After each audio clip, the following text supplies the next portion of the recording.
A nossa república é filha da Revolução Francesa, ela ocorreu no centenário da Revolução Francesa. E os nossos valores do iluminismo nasceram também na Europa. São esses valores, e aí, para terminar, que nós devíamos discutir aqui, que é aqui no Brasil, acho, que é como esses valores, defesa da razão, da ética, da liberdade, do iluminismo, foi destruído. E estou até lendo um livro agora de Steven Pinker, que no caso é um americano, chamado Novo Iluminismo, que é para tentar, como é que vai entender esse mundo do século XXI, em que o racionalismo invadiu e dominou tudo. Que o cara pode dizer assim, a Terra é plana. Aí você fala, não, por causa... Eu acho que é plano e acabou, né? Por exemplo, tem o terraplanismo, né? Que é uma das idiotias contemporâneas. Tem aquele que fala para não tomar vacina. Inclusive, estamos tendo um surto de sarampo em São Paulo, em parte por causa dessas loucuras, né? Tem aquele que começa a dizer assim, o nazismo é de esquerda. Né? Agora que recentemente, o nazismo, mas isso é de uma idiotia, né? Eu acho que nem o homem de Australopithecus teria coragem de dizer aquilo. O homem de Australopithecus tinha um cérebro bem pequenininho, mas é maior de grande parte da extrema-direita brasileira. Então você tem coisas absurdas, né? Então isso acabou enfraquecendo, quer dizer, então, aqui o pensamento aqui no Brasil. Então, de um lado, você tem um problema de uma crise do pensamento ocidental, de outro lado, tem as nossas, que é fora, externa, e tem as nossas questões. Nós somos um país que deixou de dar certo. Nós somos uma Argentina do século XXI. Desde quando eu nasci, meu avô materno é argentino. Sempre se fala que a Argentina está em crise. E você vai a Buenos Aires e você não encontra muitas vezes a crise. Você fica perguntando aonde está a crise. Mas eu nasci quando o Santos foi pela segunda vez campeão paulista. Para mim, a referência dos gregos era a Olimpíada. Para mim, é o Santos. Que ano? Né? Não fala, professor. 56. Pela primeira vez, segunda vez foi 55. 6 foi campeão também. Foi campeão. A primeira vez foi em 35. Isso. O Araquém, né? Isso. Aí o goleiro era o Atier, que depois foi presidente, até Jorge Cury foi deputado. Isso.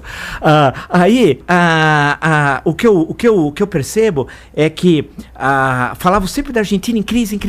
A crise vinha desde 1930. Pô, a crise de um século, e você vai na Argentina, a economia funciona, vai a uma indústria, uma produção de vinhos do diabo, você fala, pô, a crise, cadê, né?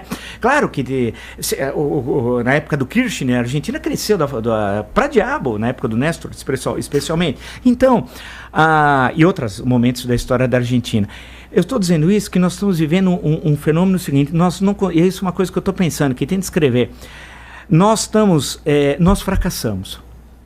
E é terrível dizer isso. Eu sei que isso não pega bem, isso é ruim comercialmente, mas nós fracassamos.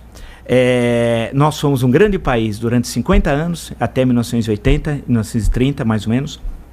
Tínhamos tudo para ser uma potência mundial, cultura, infraestrutura que estava modernizando, tal, papá. Tínhamos tudo, ninguém saía do Brasil. Essa história de sair do Brasil é a metade dos anos 80. Começa os Estados Unidos e os descendentes japoneses para o Japão. Ninguém saía do Brasil, era o contrário. Chegavam ao Brasil, era o oposto. Eu acho que o país fracassou, né? Está 4 décadas parado. 80, década de 90, a primeira década desse século e essa segunda. Nós temos crescimento de voos de galinhas. Se você for ver, tem uma sucessão de recessões. Nós tivemos, na década de 90, 5 anos com a inflação anual de 4 dígitos. Não é possível inflação anual de 4 dígitos. E aí depois, quando derrubou a inflação, e foi uma vitória do Plano Real, na segunda metade dos anos 90, o desenvolvimento econômico ficou próximo a 0, 1.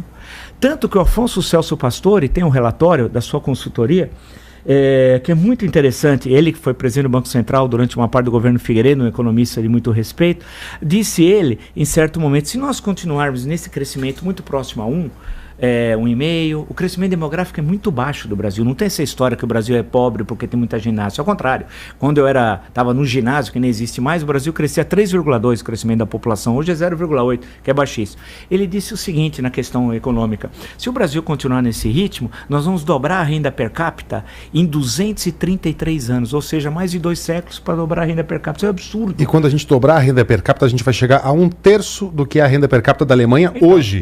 Não, é um negócio... Que é 200 anos. Não, é um negócio absurdo. Então, nós não estamos vendo o tamanho da crise, porque a gente acha que simplesmente a crise é A, B, C, D, a gente até pode nominar, é por causa disso, daquilo, mas ela é maior. Para buscar uma explicação de uma visão de totalidade, né, e razões estruturais, aí teremos de discutir profundamente, que é para tentar entender o que é a razão da crise e como sair dessa crise. Ela é muito mais grave do que nós imaginamos.